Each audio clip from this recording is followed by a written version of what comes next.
predstavim naše goste. Tukaj z nami je koproducentka filma gospa Jolanda Pinterič, potem režiser David Sipoš, scenarist Matjaž Feguš in skladatelj Tim Žibrat.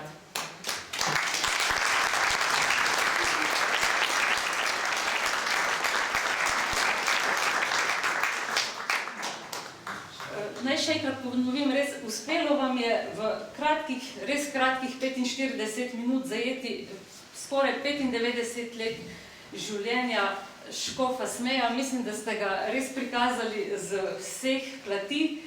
Je bila to težko razrešljiva naloga? Pa če najprej vprašam gospoda scenarista Matjaža. Ja, gotovo je bil malo izziv tole, ne? Pač njegovo življenje je zelo bogato, ogromno enih dogodkov, ogromno enih postaj, mest, kjer je služboval.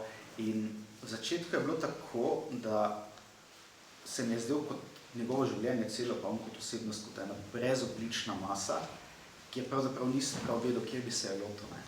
Ampak potem, bolj, ko ga začne človek spoznavati, ko se malo, kako bi rekel temu, predela skozi biografijo, no, potem pa je vse skupaj postalo veliko lažje in je pač zadeva stekla, tako da ste pač vi res. Kako se je pa rodila ideja za film, kako je sploh začel nastajati, kdo vas je vse skupaj povezal? Najbrž vi, gospa Jolanda, gotovo ste imeli tu pomembno vlogo.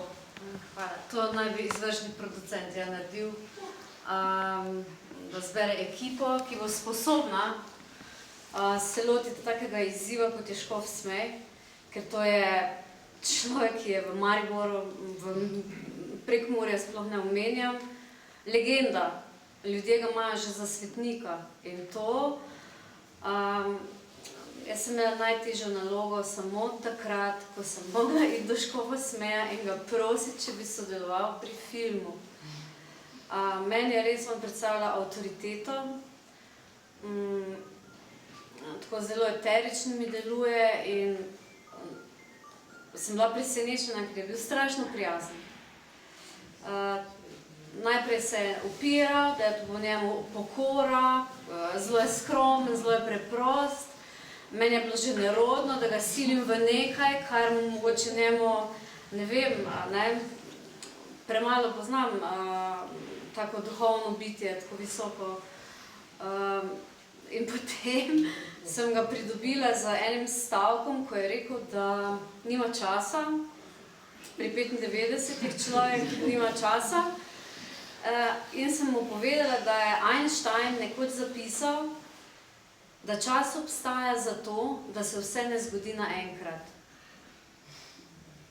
Potem si je ta stavek napisal in me je vprašal, kdaj bo snemanje? No, potem pa je bil glavni sodelavec še gospod Lojze Kozar, ki ga danes ni tukaj, ker ima veliko spoved ali nekaj zelo duhovnega. On je bil potem kasneje glavni povezovalec med škofom in nami. Nam se več ni izšlo, ker škofa Smeja treba kar dolgo prositi. Tako da... Ste bili pa ekipa dobra. Jaz bi rada povedala, ker pač smo tukaj vsi tudi zato, da podpremo škofa Smeja. Da podpremo to sporočilo, ki ga prinaša cerkvi in celemu krščanskemu svetu. Da je bil tukaj v tem filmu, glede na to, koliko je bilo preprek, je bil na delu Sveti Duh. Brez tega nam ne bi uspelo. Tako da film je res čustven. In hvala vsem, da ste danes tukaj. Hvala tudi vam za vso vztrajnost in za pogum. David, na koncu koncev nastajanje filma krmari režiser. So dosedanje izkušnje, ki jih imaš, nekaj si naredil že portretov škofov, so pomagale pri delu? Ja, zanimivo je, da se mi zdi, da pri vsakem filmu, kljub temu, da si rečeš, ok, se je spet samo en portret enega pomembnega moža, iz zgodovine ali pa še živečega, pa vedno prideš do tega, da si kot da spet na začetku šole. No? Vedno znova se učiš, gotovo ti ene izkušnje, ki si jih nabral skozi prejšnja leta, pa skozi prejšnje filme, pomagajo, ampak se mi zdi, da je čist za vsakega se mi zdi, da se moraš lotiti posebej in se ga. In ne more en vzorec, ki si ga mogoče pri prejšnji film je recimo Janez Frančišek Gnidovec ali pa Čudež z Brezij, ne moreš tisto aplicirati na tole. Človek je drugačen, njegova življenjska zgodba je drugačna in tista konstrukcija oziroma tisti koncept, ki smo ga recimo prej uporabili, ne funkcionira. Tako da tule, pri vsakem filmu me je tako skoraj malo strah, kaj bo na koncu ratalo. Se mi zdi, da na začetku sploh ne veš, česa točno se lotevaš, misliš, zgradiš si neko podobo filma, že čisto na začetku, kako bo to vse ratalo, ampak skozi snemanja vidiš, da itak ljudje ne povejo točno tega, kar si hotel, da bojo povedali. Tučkov Smej ni povedal točno tega, kar smo mi hoteli. Smo imeli recimo en cel intervju, 3 ure trajajoč, kjer smo uporabili samo, mislim, da manj kot minuto, 30 sekund proti koncu filma, ko ste ga videli v Mursko-Soboški cerkvi. Tisti intervju je trajal recimo 3 ure, ampak smo uporabili recimo res čisto en delček. Tako da je dosti enih ugank, pa dosti enih variacij, ko se dogajajo med potekom samim. Pol pa se material zbere skup, pa imaš spet opcij milijona. Kaj z tega ščarati? Ljudje so povedali, recimo 9-10 ur materijala je, opcij imaš, kako to zmontirati v 45 minut, pač veliko.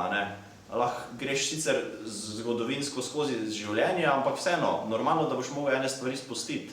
In je res to eno tako sito, skozi katero gre pol v montaži, kaj not pustiti, pa kaj ven vzeti. In se mi zdi, da je na koncu skoraj da režija bolj kot ne v tem, da se odločaš, kaj pustiti v filmu, pa kaj izločiti. Ker normalno, da v 95 letih ene stvari niso prišle v film, ampak smo na koncu mogli izbrati tiste, ki so se nam zdele najpomembnejše. Pa je bilo to, da je protagonist sodeloval, se pravi Škof Smej, je bilo to oteževalna okoliščina ali je bilo to boljše? Ja, meni se zdi, da je čisto drugače, kot recimo, če bi gospod že bil iz prejšnjega stoletja ali pa predprejšnjega stoletja. Tukaj je on tole neko avtentičnost svoje zgodbe dodajal. Če on pove, da je doživljal svojo otroštvo pa svojo mladost tako pa tako, to je pač njegova resnica. In se mi zdi, da je bilo po svoje čisto dobro to, da on pove to svojo zgodbo. Smo pa recimo dodali še vse te druge intervjuvance, vse ti ljudi, ki ga poznajo, ki so imeli stik z njim, ki so pa še neko tako dodatno objektivnost dodali k temu, da se vidi tudi, kakšen je pa njegov odnos do ostalih bil. To pa je imel večje tremo pri snemanju gospod Škof ali vi, ki ste sodelovali vsak na svoj način, pa bi vsakega prosila za odgovor. Mogoče to, kaj se spomnim za prvi intervju, ker jaz gospoda Smeja nisem poznal prej, pa David mi je rekel, ko snemamo, ne ga gledati, da ne privabiš pozornosti, pa tudi, da bo res gledal samo tiste komore, na začetku lepo čim manj gužve, čim manj nekih naporov ali pa kaj. Potem recimo, da je pol ure minilo, ko smo ga snemali, pa je vse to padlo stran, ker bolj enkrat bil tako, da je en izmed nas in smo ga snemali, govoril, vse se sliši.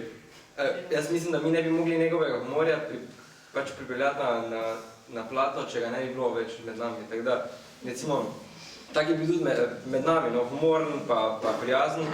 Je pa še ena stvar bila, recimo, ko bi moče omenil zdravom, da je, on je do te mere, kaj bi rekel, koliko je tudi enostaven pa humoren, je tudi zelo kompliciran in potem se je to vse skupaj mešalo med nami. To je nek moj prvi vtis, pa tudi zadnji. Prvi intervju ga je mogel seveda gospod Kozar pregovarjati in prositi, čeprav je on točno vedel, da mora priti na mesto in on je čakal. Jaz vem, da je on čakal v sobi, da pride nekdo po njega, ker on takšen je. On je v bistvu bil, mi smo delali z neko za varianto hollywoodska zvezda, to ni kar neki ta gospod. Gospod Kozar pravi, da je on z gospodom, za Bogom na ti, to je bilo treba upoštevati. In ko je prismical končno v dvorano, kjer smo snemali, je imel, pač lep je bil, ker je vedno lep, zelo urejen, in pod talarjem je imel takšne copate.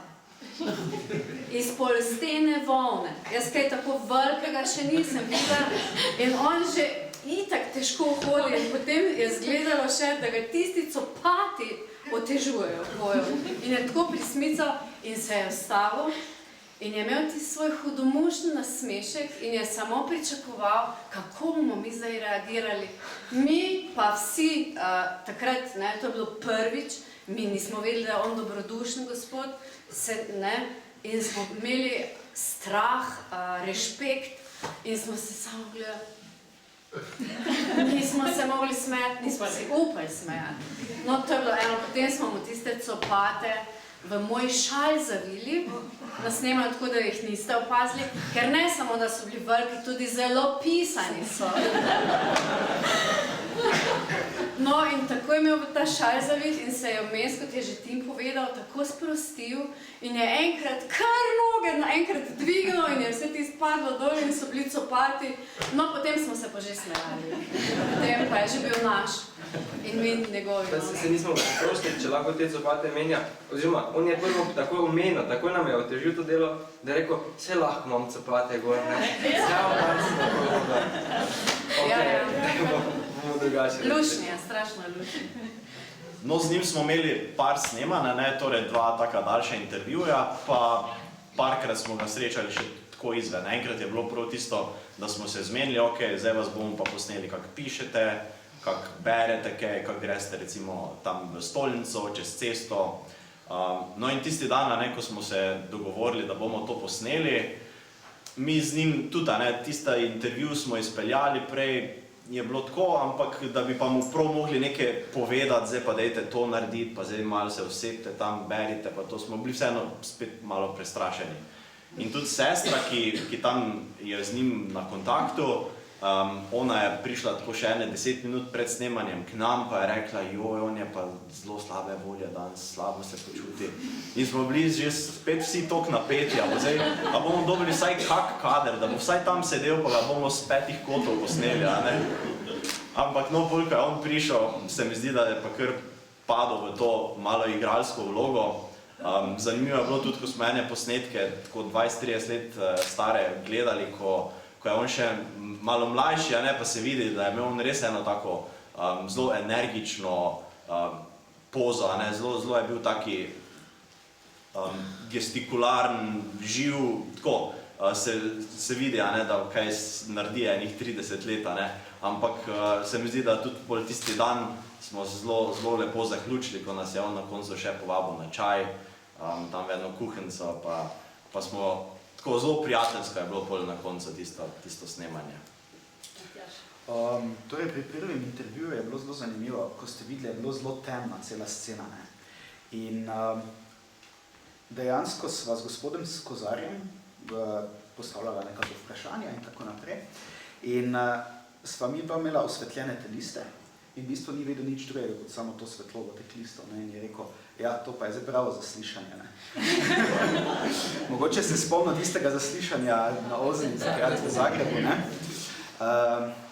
Ampak drugač je bil tako, ni odgovarjal tega, kar smo želeli. Odgovoril je, včasih je obvijal stvari, včasih je pa šel še globlje, kot smo mislili. In to je bilo zelo lepo. In na čustveni ravni, in tudi seveda na neki mišljenjski ravni. In je bil v bistvu konec koncev počrto en tak zelo zanimiv, v pozitivnem smislu sogovornik, zelo prijeten sogovornik. Ko se je razživel, je beseda stekla in potem je podoživljal to svojo mladost, to svoja leta v preteklosti in je zaživel pred nami. Se pravi, si predstavljam, da je bilo pisanje tega scenarija tudi zelo dinamično. Ni bilo, kot vidimo v filmih, en scenarij narejen pa oddan. Ne, dejansko je bilo tako, pač prva točka nastopni scenarij je gotovo bilo, pač seznanjanje z biografijo njegovo in tako naprej. Z gospodom Kozarjem sva bila veliko na vezi, on ga veliko bolje poznal od mene in je veliko svetoval pri tem. No, ampak preden je bila prva črka scenarija napisana, smo posneli ta prvi intervju. Da vidimo, kaj bomo sploh lahko. Ne? Pač vse se lahko napiše ogromno stvari, ampak potem on na eno stvar ne odgovori, ker bi želeli, in potem pač ni. Ne? In potem po tem prvem intervjuju je potem nastal nekako scenarij, ki nas popelje skozi življenje. Nekako smo poskušali tudi izpostaviti te velike teme, ki pa niso mogoče na koncu toliko izpostavljene bile, ampak so vedno nekje malo v ozadju, ampak vseeno dovolj prezente, namreč njegov odnos do sebe, njegov odnos do bližnjega in njegov odnos do Boga, ki se pa kaže tudi skozi molitev in to. To nas je zelo zanimalo, ne, tale trojica odnosov. Kako ste pa zbirali te sogovornike, ki so govorili o njem? To ste mogoče vi, gospa Jolanta, bili? Jaz Škofa Smeja obožujem, priznam.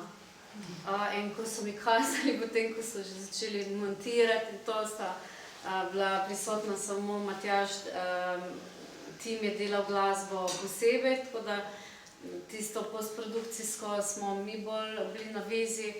In ko sem prišla prvič pogledati, kaj sta skupaj že naredila, ne, sta rekla, veš kaj, Jolandi, več ne bomo filma kazala. Ona Smeja vidi, pa se kar smeji. Ne. Tako da jaz nisem bila preveč. In sem želela, da bi ta film bil res higienski, da bi bili noter sogovorniki, ki ne da samo spoštujejo Škofa Smeja, ampak tudi spoštujejo krščanstvo.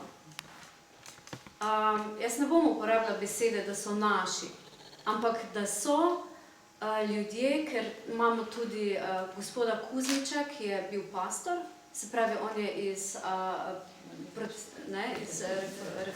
protestantske cerkve.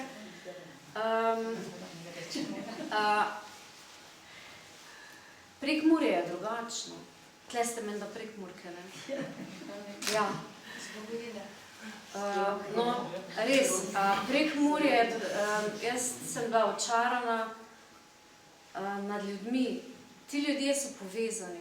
Mene zelo nagovarja stavek Škofa Smeja, katoličani, kristjani razdeljeni.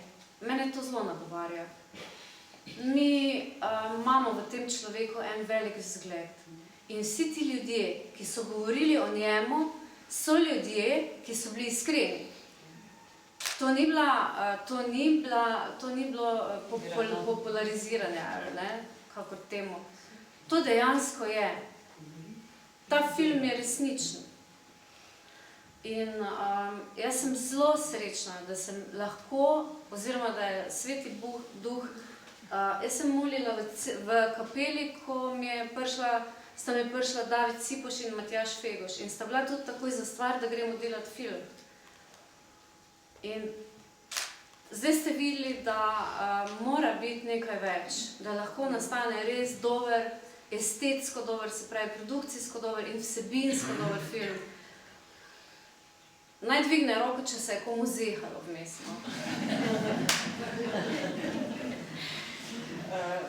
Tudi glasba v filmu je avtorska, ne? Mladi skladatelj Tim Žibrat je napisal. Jaz mislim, da danes ne bom edina, ki si bo popevala pol po poti domov, ki je za tiste stedišče. Tudi tu je bilo nekaj avtorskega, ni bilo samo prekopirano, ne? Kako pomembna je ta avtorska nota pri glasbi v filmu? Torej tukaj, recimo bi rekel, en izmed redkejših dokumentarnih režiserov v Sloveniji, ravno David, je zelo dosti dana glasbo in tudi dosti krat pri takih filmih potem mene na nek način spravi k sodelovanju zato, da pišem za cel film. Ker ponovadi je tako, da neka glasba, ko je že narejena, se vstavi noter. Tu pa je tudi, ne nazadnje se tudi, kje so tiste stezice, ni moja glasba. Jaz sem pač naredil vso oblikovno, strukturno pa aranžersko delo. Teda potem je bilo tudi pri meni to, kam bo to umeščeno pa to, ne pa sama melodija. Teda recimo, če bi bila zdaj samo vstavljena odkot drugod, so takoj možnosti omejene. Zdaj pa tukaj sem, recimo, kaj bi rekel, na najbolj enostaven način, dejansko so 3 teme v celem filmu. Ena je pač njegova komplicirana, ena je njegova bolj sproščena, pa ena še je prekmurska, ki je pa ravno, kje so tiste stezice. Zdaj pa, ko sem prišel na to idejo s temi stezicami, pa je bilo, ker sta njegov nečak pa njegova žena celo zapela, to so nam že parkrat rekli, da je to studijsko posneto, pa ni. To sta ona dva tam zapela pa sem jaz pol naknadno naredil spremljavo, pa sem videl, da dejansko je to tako enostavna, pa tako lepa melodija, da paše preprosto, mislim, v vse ta lepe prekmurske dele preprosto paše noter. In se mi je še tako zdelo tako kot neki poklon Prekmurju. Tudi potem sem še kasneje dal ženski glas noter, kot nek moče glas Prekmurja. Nekako v tem smislu. Tista komplicirana tema pa je bilo tisto, ko moče, ker še zdaj se mi zdi, da nekatere stvari ima on v glavi, ko mi ne vemo. In vedno tak pogled ima tudi, pa ko razmišlja, pa včasih tudi nekaj reče, ko ne vemo, kam umestiti. Pa se mi zdi, da je neka noter, neka struktura pri njemu in moče ta glasba tako malo tudi malo komplicirana, malo težka, da točno ne vemo, kaj je. Pa da neko težo. Ta tretja, pozitivna, pa je preprosto tisto, ko on preprosto naredi svoje. Pač njegovo življenje deluje, njegovo poslanstvo se nadaljuje. In tako da pol vse to je bilo neko mešanje. In ja, čisto na koncu pa je pač, se mi zdi, da je najlepše pasal ta poklon, naravno, kje so tiste stezice, ko so bila vsa imena prikazana. Jaz bi še nekaj vprašala. Ja, vprašanja publike, ja. Sorry. Mene zanima, kaj je Škof rekel, kaj je pogledal film, res, kako je to? To je moje zadnje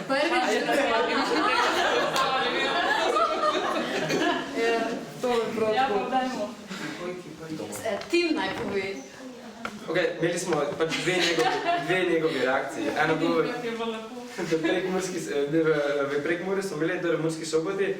Tam je bil, se David je vmes rekel, da on ga je gledal med filmom, pa je bil pač, Škof je bil bled. Rekel je, kaj pa če mi ni dober film. Pri koncu koncev to je po mojem najbolj pomembno, da je njemu v redu.